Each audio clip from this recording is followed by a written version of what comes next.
Hey my beautiful people, it's your girl Yocairys and I'm back with another seed to plant in your spirit. It is pouring out here in Houston, Texas. Traffic, so I'm like, you know what? Let me make a quick video for my people. So really quickly before I start, y'all, remember ladies, September 9th is going down in New York City. My first red carpet gala event is happening. I'm super excited about that event. It's going to be full of speakers, panelists, resources, networking, giveaways. It's going to be so amazing and you don't want to miss it, so make sure you get your tickets. Visit www.raiseyourspark.com, or you can just follow my YouTube, my Instagram, Raise Your Spark, Yocairys. I mean, wherever, any platform I'm on, you'll find the link there. Even on this video in the description section, you'll be able to find the link.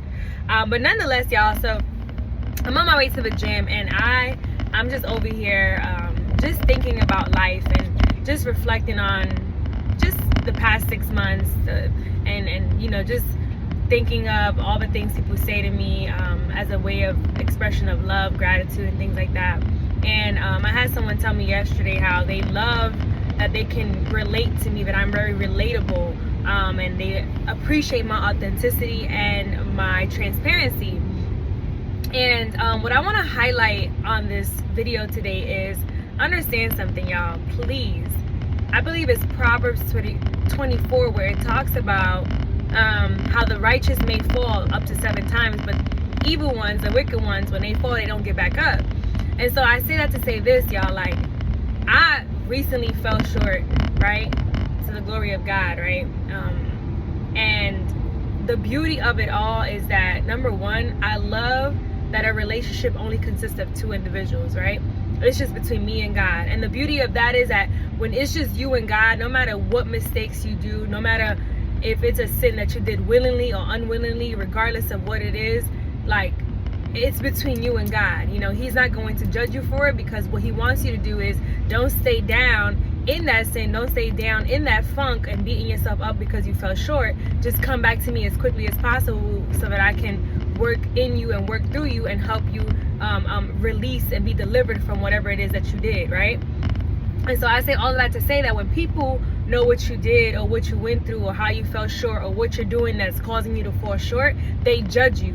You know, it's crazy because it's like a lot of people hit me up and say, yo, Kairos, I want to be just like you. I want to do what you do. And I'm like, yo, be careful what you ask for, because you don't know what comes with what a person is doing. You don't understand that as you lead and put yourself out there in the public eye, you know, you're being watched times 100, you know? So even if I walk the wrong way, look the wrong way, dress like, everything I do is being watched and looked at. And I get it. It's like, oh, let's see, you know, let's make sure that she's not going against her word or her belief, or let's make sure she's not a hypocrite. And honestly, it's so terrible that people look at other believers and other people who are walking their walk with an instant judgmental eye versus looking at them with the same grace and mercy that God has upon their life.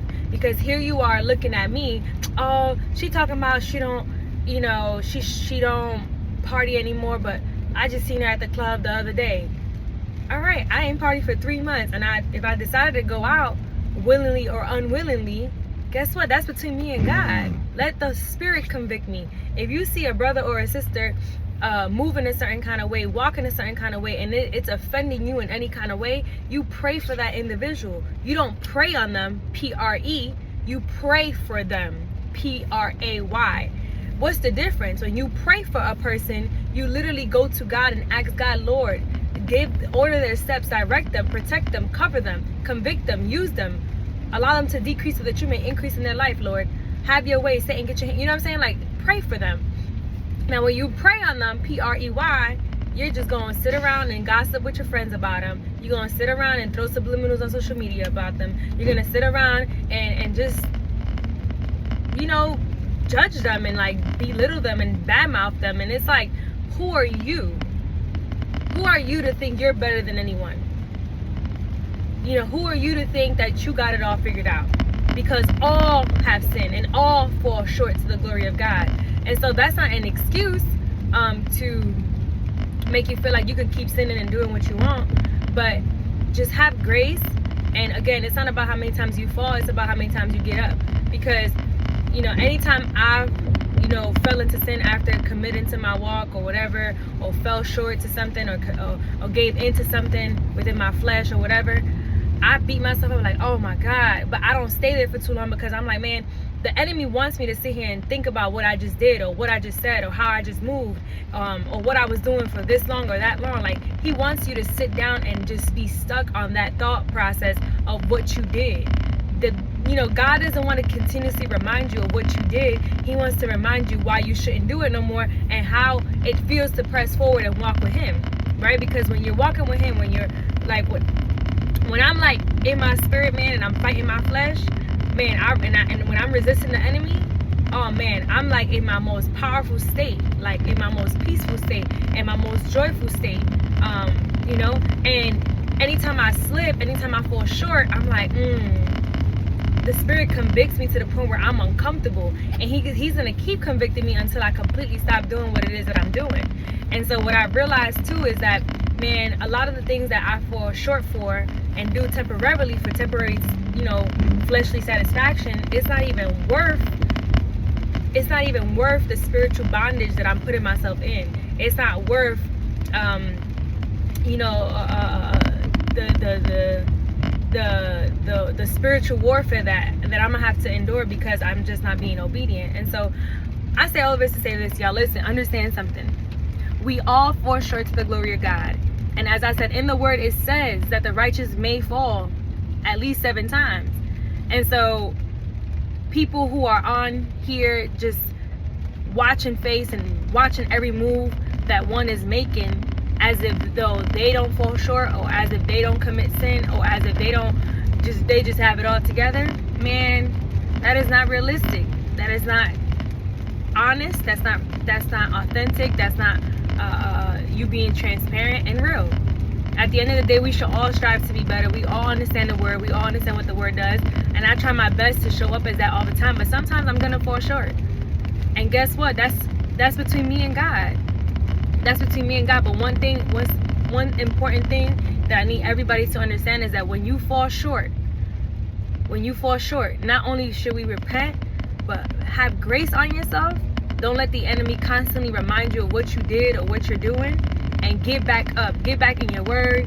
Get back in your prayer mode. You know, fast if you have to. Whatever you have to do to get rid of that and to be delivered from whatever it was that you did, whether it was a memory, whether it was a habit, a behavior.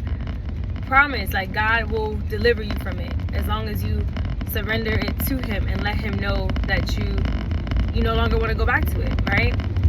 So just have grace on yourself. And again, I just wanted to make this video to remind y'all that we all fall short. You know, you can't, you gotta understand that we're, you know, spiritual beings having a human experience, and so the flesh and the fleshly desires can sometimes win. You know, it can sometimes win in that moment, in that temporary moment, you know.